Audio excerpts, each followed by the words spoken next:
Welcome to episode 135 of the Sports Marketing Machine podcast, the show to help you sell more tickets, sell more merchandise, make more revenue, and grow your fan base. I'm your host, Jeremy Neisser. Today, we're digging into a topic that every marketing director, every ticket sales leader, every GM, external relations director should love: how to build and justify your marketing budget using one simple framework. We're using real numbers, not wishful thinking, not things pulled out of the air, real numbers. So if you've ever been in that awkward meeting where your GM looks at you and says, "Why are you asking for so much money in advertising?" This episode is for you. We're not building some complicated spreadsheet and doing all of these different things with data. We're building confidence in your numbers, your ROI, and your plan. Let's get to it.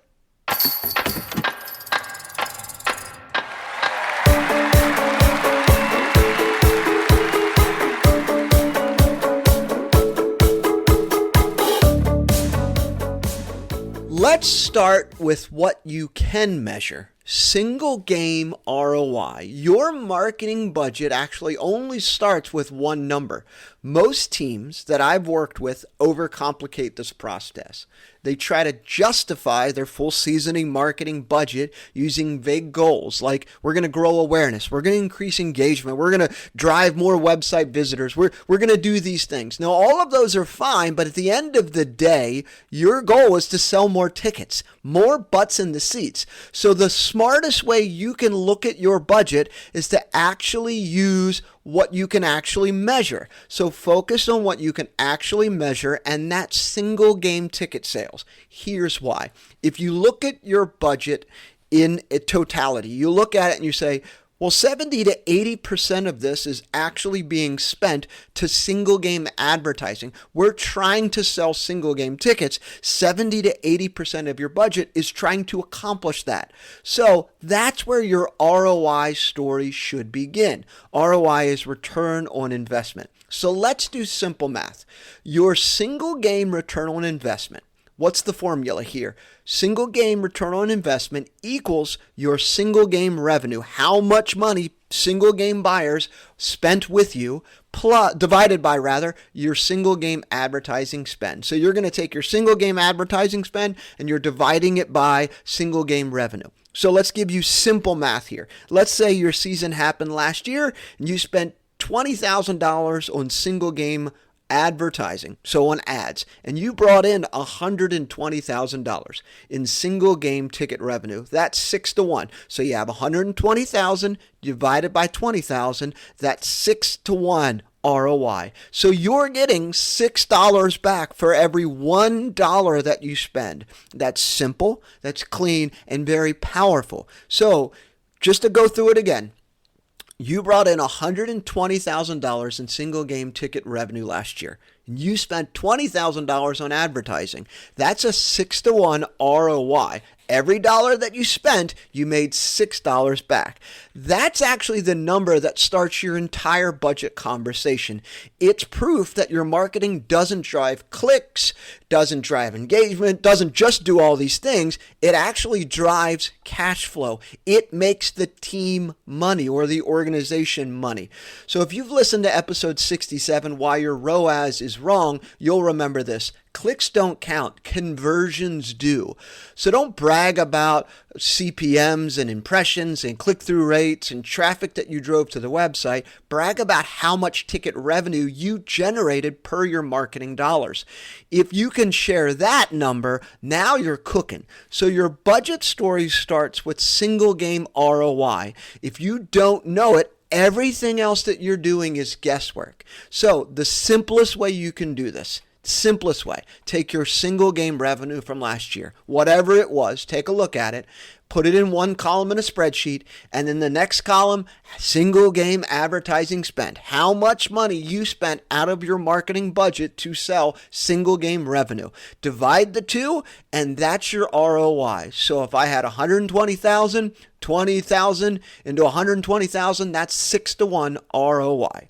The next thing to think about here and to talk through here is use that ROI as your baseline for next year. So how do you project and defend next season's marketing budget? Let's just say historically you've done 6-to-1. So you do the math like I just explained. You did $120,000 in single game ticket sales last year. You did $20,000 in advertising. You had similar numbers the year before and similar numbers the year before, right? So you're on average right around 6-to-1. So for every dollar that you spent, you made $6 back for the organization. So let's walk through the leadership conversation here. So you're sitting down with the GM, you're sitting down with ownership, you're sitting down with your external relations director, and the external relations director looks at you and says, hey, we need to hit $150,000 in single game revenue. Perfect. Based on the 6-to-1 ROI that we've been consistently doing, we're going to need $25,000 in ad spend to reach that. 150 divided by 6. So you already know the answer to the question when they are bringing it to you. We need to hit 150. Great. I need 25,000. And here's how I justified it, right? You've gone from we think this might work to here's the data that says it will take for me to get to the number that you want me to get. This is the same logic that aligns perfectly what I covered in episode 111, building your marketing budget like a funnel. You're not guessing. You're reverse engineering your goal using data. You're not asking for money. You're justifying the investment that you already know will produce a measurable return, and that changes the entire conversation. Let me just recap this because I think this is such a shift for a lot of teams, but because oftentimes I sit down with teams and says, hey, this is the amount, this is our goal for next season. They say it's 150 or 180, what have you, but they don't tell them the marketing budget number. We're kind of putting all of that into one conversation. So when you're sitting down with leadership and they say, hey, our goal is 150,000 in single game revenue. Perfect. Based on historical data, my 6-to-1 that I've been doing for the last few years, I need $25,000 to be able to reach that. So you've gone from, hey, here's what I think will work, or here's what I want to try all these new things, to here's what the data says it will take. So this logic of reverse engineering your goal using data, you're not just asking for money, you're justifying the investment that you already know will produce a measurable return. This changes the entire conversation. You've started with what's going to work, and you're going to scale it up. So use your historical ROI as your foundation. It makes your request look analytical, not emotional. Now that you've got your ROI, this becomes the baseline for projecting and defending next year's spend. One thought here, one additional tweak to this though. So if you've been getting 6-to-1, just using the math numbers, the 120,000 in single game revenue, and you took 20,000 in advertising and you spent that, and that turned to a 6-to-1 ROI. You also have to prove that you're going to get better each year. So you have to layer in a layer of sophistication. You're going to be improving your creative. You're going to be optimizing your retargeting. You're going to be adding better video content. It is fair to assume that you're going to get a little bit more efficient with your marketing this year. Let's just say it's a 5 to 10% performance increase. So if last season your ROI was 6-to-1, if you expect modest efficiency gains this season, your new target ROI should be 6-to-3, 6.5-to-1, something like that. So if you do 6.5-to-1, so every dollar that you spent, you got $6.50 back, man, that's fantastic. That is absolutely marvelous. That shows leadership that you're not just asking for more money, you're improving how efficiently that money performs, and it's not just theory. A great example of this, back in episode 121, I talked about how video content makes paid traffic easier and cheaper, and I talked about how consistent short form video can lower your cost per 1,000 impressions by 20 or 40%. That's real world proof that better creative drives more ROI. So if you are looking at it and you're saying, hey, I know we can do 6-to-1, but you also know that you have some efficiency baked in there. You may end up at the end of the season at 6.3 or 6.5. You look like a winner when you do this. So just know that the 6%, 6-to-1 ROI rather, is the starting point, but you're going to get better as the year progresses because creative's going to change. You're going to get better at retargeting. You're going to get better at video content. All of these things play into it, right? So data-driven improvements like better retargeting that I talked about in episode 125 are what drives these gains. So always bake in small efficiency gains as it demonstrates that your strategy is evolving and that you're improving your marketing returns year over year. One way to look at your marketing budget. So let's just say it's $150,000 is the goal and they gave you $25,000. The simple structure for explaining how you're going to break it down and defend it is that 80% of our spend directly drives single game ticket sales with a 6-to-1 ROI. The rest fuels awareness, long-term growth, even lead gen. So it's not just a marketing budget, it's an investment plan. I always recommend to teams when you're just kind of putting this all together, stick with the 70-30 rule. 70% of your budget, single game ticket sales, single game ticket acquisition. 30% is awareness, lead gen, community, brand building. So 70-30 rule is very safe. If you wanted to go 80-20 and you've been doing it for a while, great. But 70-30 is great because the 70% bucket is the engine that drives the measurable ROI. The 30% fuels the long game. That's the stuff that builds reputation, fills the funnel, drives leads for group sales, and strengthens your fan base for the future. The biggest takeaway that I can share with you about this specific segment is that simplicity sells. So when leadership can see where every dollar goes, the approval process becomes easier. The structure to make your budget is simple and easy to explain, even to non-marketers. Keep in mind that your external relations director, your GM, they're busy. They got 1,000 things going on. So the simpler you can structure it, the simpler that you can communicate it and lay it out in a way that they get it, the easier it is for you to be able to implement it. You won't have to argue and fight for it. So when you lay it out this way, your justification becomes simple and almost bulletproof. You can literally say, hey, 70% of our budget goes directly to selling single game tickets. And that has, in the past, done a 6-to-1 ROI over the last 2 years. To hit this year's goals, $150,000 in ticket revenue, we'll need $25,000 in advertising. Boom. It's crystal clear. It's not a wish list. This is a business case. Simple math and simple structure make your budget easy to defend.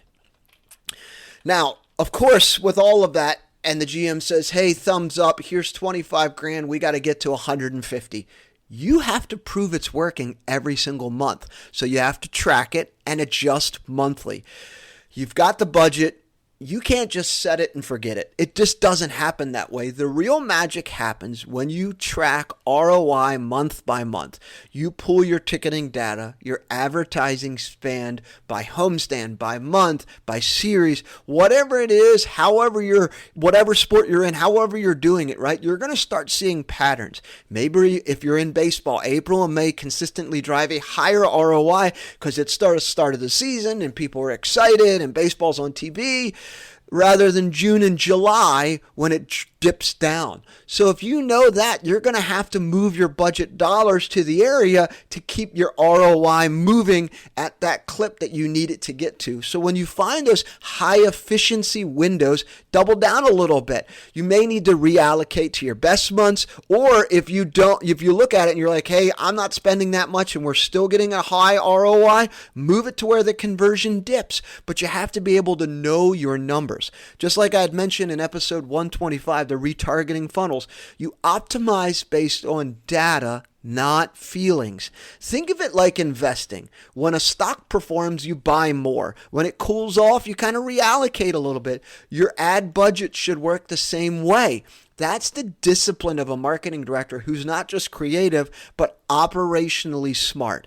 The big takeaway here is the smartest marketers act like investors. They double down when they have the opportunity, or they back off knowing that it's driving without you doing a lot of heavy lifting. And you adjust when you have the opportunity, but you have to know your numbers. All right. A lot of things talked about here, but the biggest piece is the main takeaways here. And I've got 5 of them for you for this episode, all about your marketing budget. Number 1, start with your single game ROI. It's your clearest metric and the best proof of performance. So you start there when you're having your conversations with your ownership group, your team president, your external relations director, your GM. Use that ROI as your baseline to project and defend next year's budget. If you got historic over the last 3 years that says, hey, I'm getting a 6-1 or I'm getting a 7-1 or whatever that number is, now you can project and defend, and there's a reasoning behind your request. The second piece of this, though, which is our third takeaway, is bake in small efficiency bumps, so 5 to 10% to show improvement so that you can show that, hey, we're evolving, we're getting better. Social media ads are changing, display ads are changing, TV's changing. Like whatever you're doing, you're like bake in some efficiency so that you can show that you're evolving. If you're just getting started and you're trying to figure out your budget, stick to that 70-30 split. 70% focused directly on selling single game tickets. It's ticket acquisition. 20 to 30%, so just 70%, 30%. So 70-30 split here for long-term awareness, community awareness, lead gen. Number 5 main takeaway, track monthly. I hate it when I look at teams' data from a marketing perspective and they're not tracking monthly. They're not tracking at all what happens during the season. They just track at the end of the year, and they are really looking at things in a vacuum to understand what's working and what isn't.